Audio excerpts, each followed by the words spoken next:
All right, let's get right to it, everyone. We're being joined now via Zoom live from the city of Benin by Chima Williams, who is a lawyer, the Executive Director of Environmental Defenders Network, EDEN, a winner of the 2022 Goldman Environmental Prize for Africa, and Principal Chima Williams and Associates. Barrister Williams, I'd like to first of all say thank you. I know today is big and extremely busy for you, but we appreciate that you're cutting out time to join us on Global Money here today.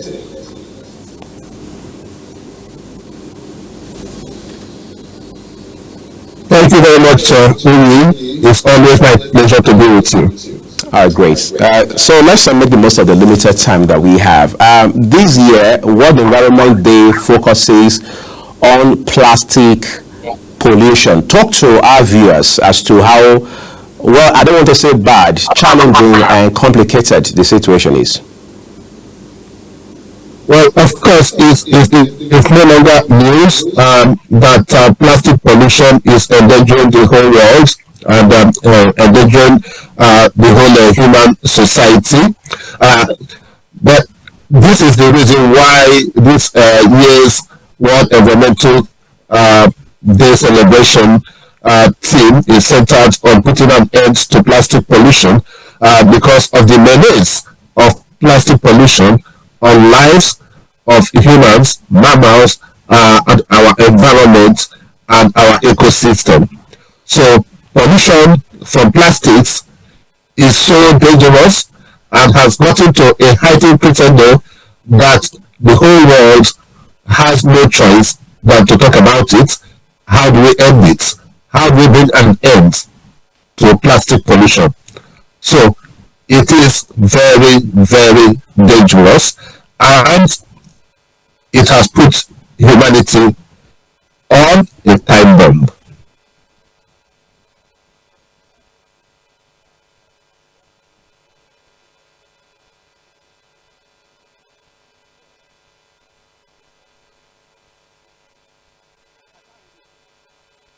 Sorry, I can't hear you. In case you are hearing me, Uli.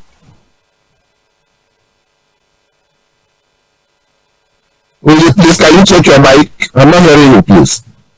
Good. In terms of what action we are going to come up with. All right. Thank you so much. If the world is put on a precipice, on a dangerous pathway, it only means that global solution should come to the rescue, and in providing global solution is looking at a global pathway through which solution can be provided. And of course, for us, we think that the starting point should be enacting policies that makes it mandatory for producers to also be the ones to remove the plastics they produce, because except we leave it on the board, once it is already produced and released, science has shown that it takes at least 400 years for a plastic ingested into the environment to decompose.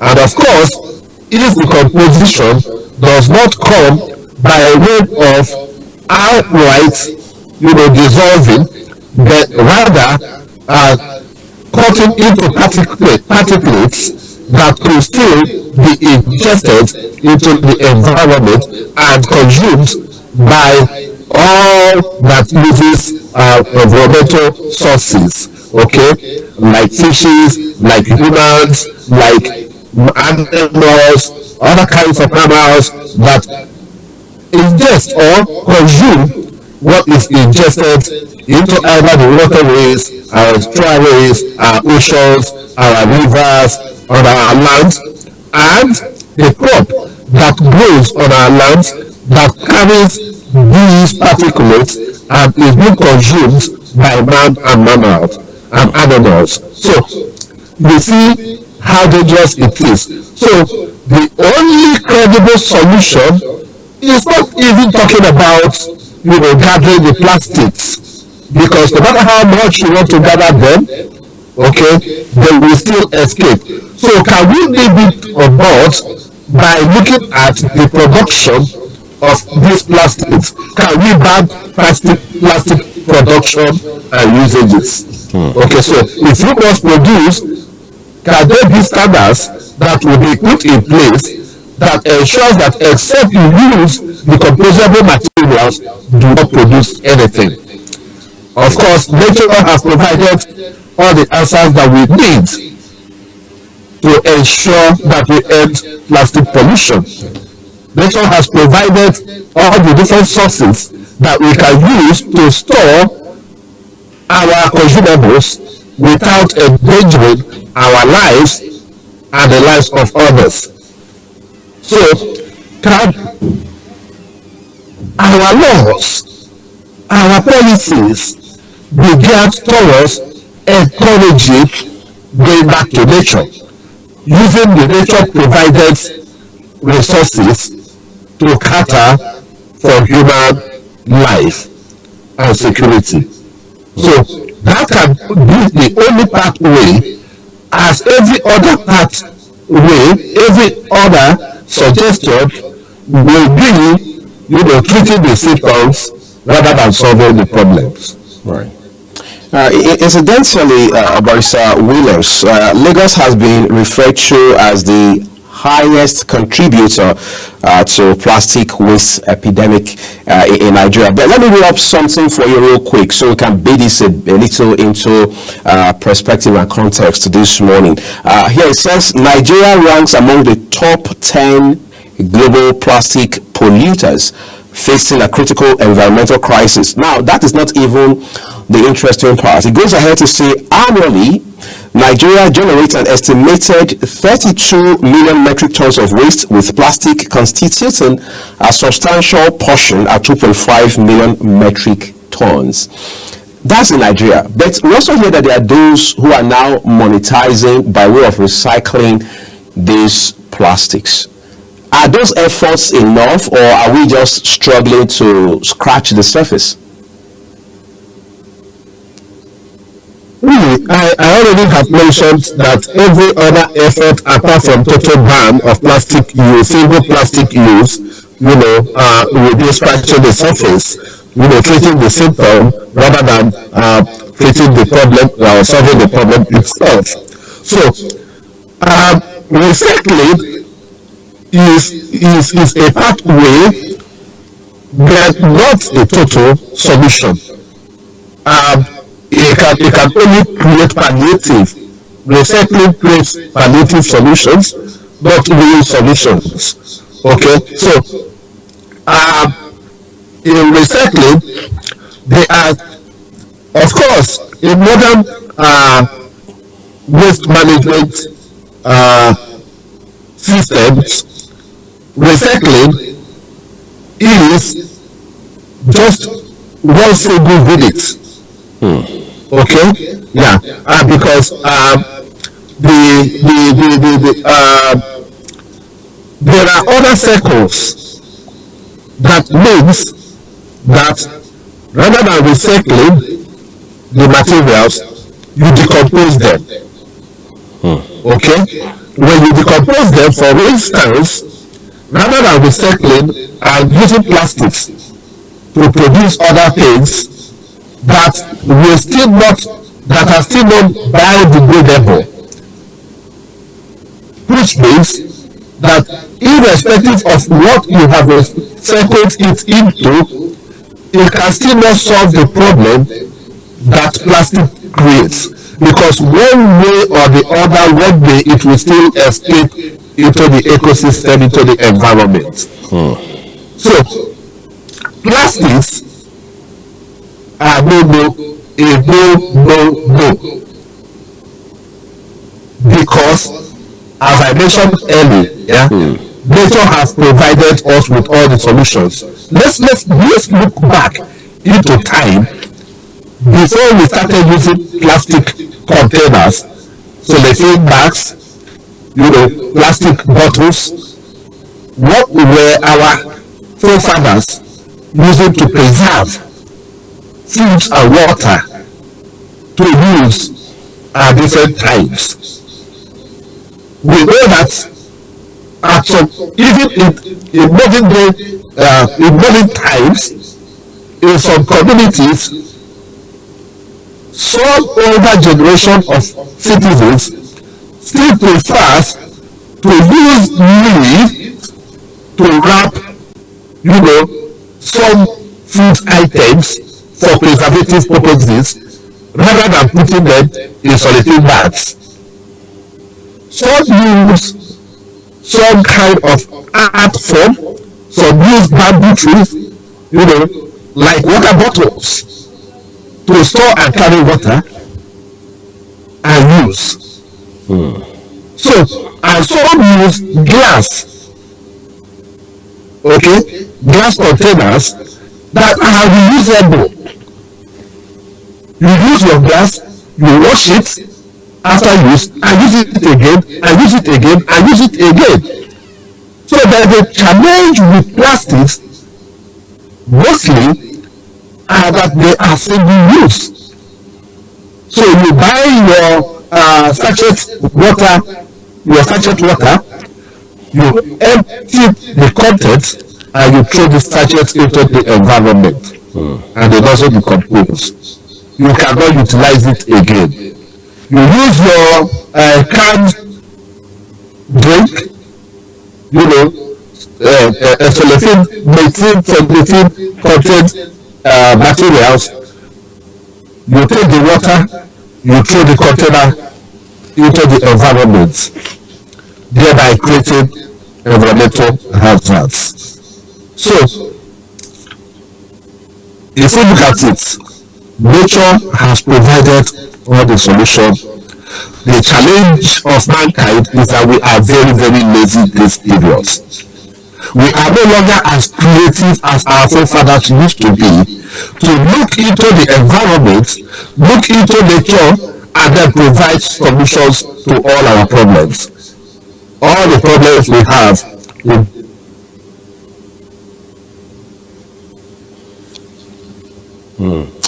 was some bit of this world with nature has already provided with solutions. Barrister Harness those solutions connect with him and and then solve our problem. But he has been making a very, very riveting point about how that the ultimate solution to all of these plastic pollution problem is outright ban. All right. Well, recycling, he says, not a bad idea, but it's only a pathway. So it's not an end in itself.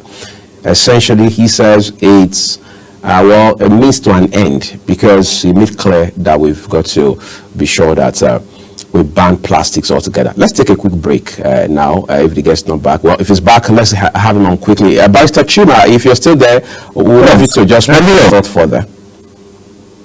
All right. So thank you so much, Ulu.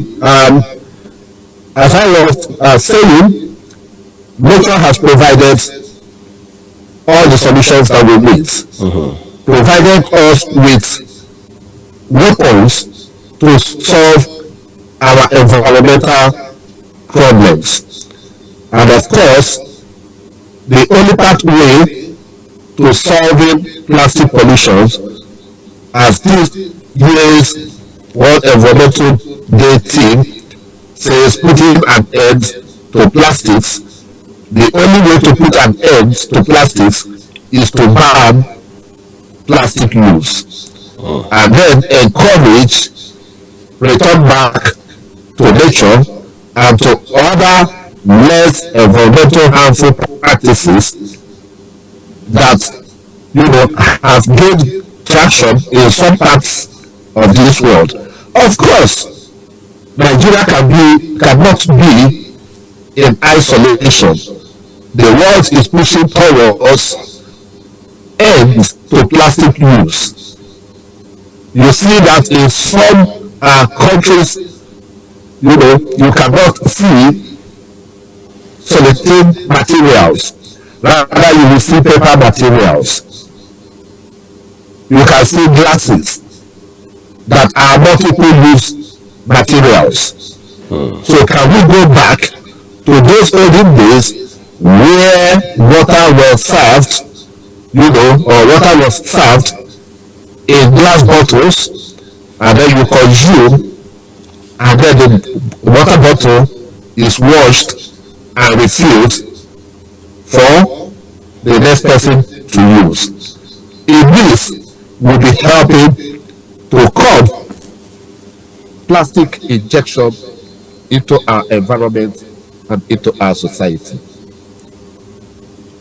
Oh, Barrister Chima, I was just going to ask how realistic is it to ban plastics altogether, but then you have already touched on that by saying that we need to get ourselves up, dust ourselves up, and we need to be creative and ask ourselves, amongst other things, how did our ancestors, all right, preserve food, drinks, and what have you, without necessarily need to use polythene bags and any plastic, if you like, related, all right, materials or vessels or whatever it is. But I want to ask a question. This may put you in the spotlight a little. Every time we talk about climate change, for instance, we talk about international oil companies, we talk about, industrialized nations of the world that, emits a lot of gas that depletes the ozone layer, makes the environment, leaves it worse than the medicines and all of that. In the case of plastic solution, for instance, who benefits from it? Because there are factors inhibiting us from being able to go, plastic free in a manner of speaking. Who is the beneficiary, or should we say, who are the beneficiaries of plastic solution? Yeah, you see, if we remove plastics, the ordinary citizens benefits. Everybody benefits, because it will mean that citizens will look into nature to solving their plastic use needs, and in that, creativity can come in. People can harness nature-based economic support and empowerment for citizens, and creativity, when it comes in with a little bit of support of government policies and government encouragement, you see that our people are highly creative and highly intelligent people.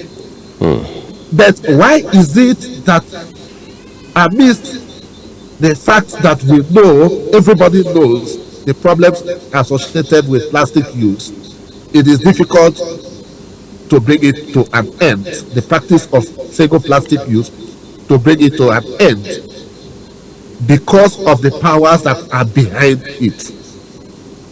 Okay? Plastics are not manufactured by poor people. It is still the upper class that engages into such businesses. Even when we do our local assemblage in country, the products, the materials, the equipment, most of them are not produced here.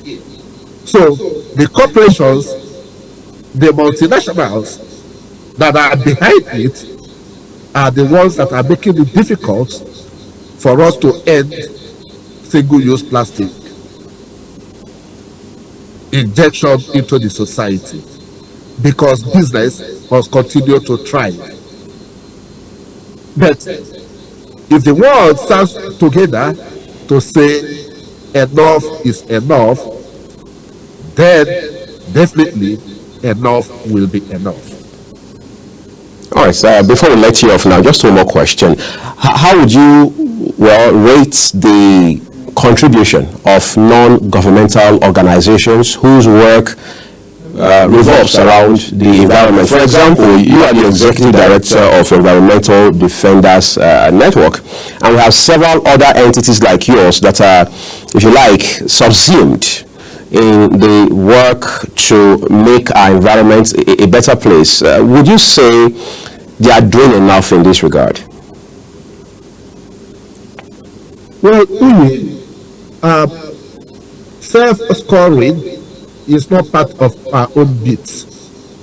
Um, for us, we like others to score what we are doing rather than us scoring ourselves. Because if you ask me, the first issue you have to look at in a country like Nigeria, how many environmental protection organizations do we have in country? Because the issue of the environment is so technical that it is not an all-comers affair. Okay? So it takes guts to be involved in environmental campaign issues in a country like Nigeria, where most of the critical environmental crisis that the nation faces emanates from the superpowers, if you like, the economic powers, multinationals, and their allies in country. Okay, whereas we say Africa, contributes less than 3% of global greenhouse gas emissions to the world, but suffers the greatest impact of climate incidents. We contribute least and suffer most. In a country like Nigeria, citizens contribute less and suffer the most. And if you have to stand as an environmental protection organization, you are standing against the powers that be. You are standing against governmental practices. You are speaking truth to power. You are endangering, all the actors in your circle just to stand up for the environment. So you see why, in terms of rating, yes, the few of us that are involved in the environment sector, I will say that we are doing well, but we can still do better. Okay? Because for me, there's always the opportunity for increase. So we can always continue to improve on what we are doing and to do it better. We are involved in issues of policy, issues of legislation, issues of community mobilization, issues of challenges, and issues of reparations, okay, and tackling both government policies, both corporate practices that inhibit citizens' full enjoyment of their environmental provisions. So, in all of this, if we rate ourselves, considering our numbers, we will say that, well, God is helping us.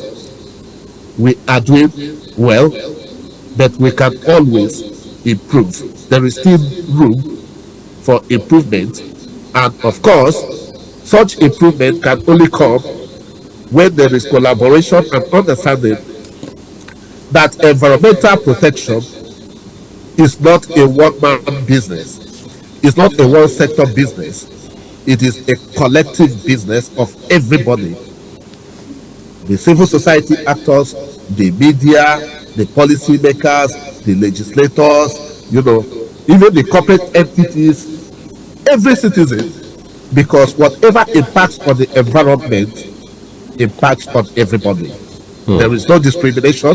When flooding comes, it does not discriminate between the poor and rich. It does not discriminate between the high and the low.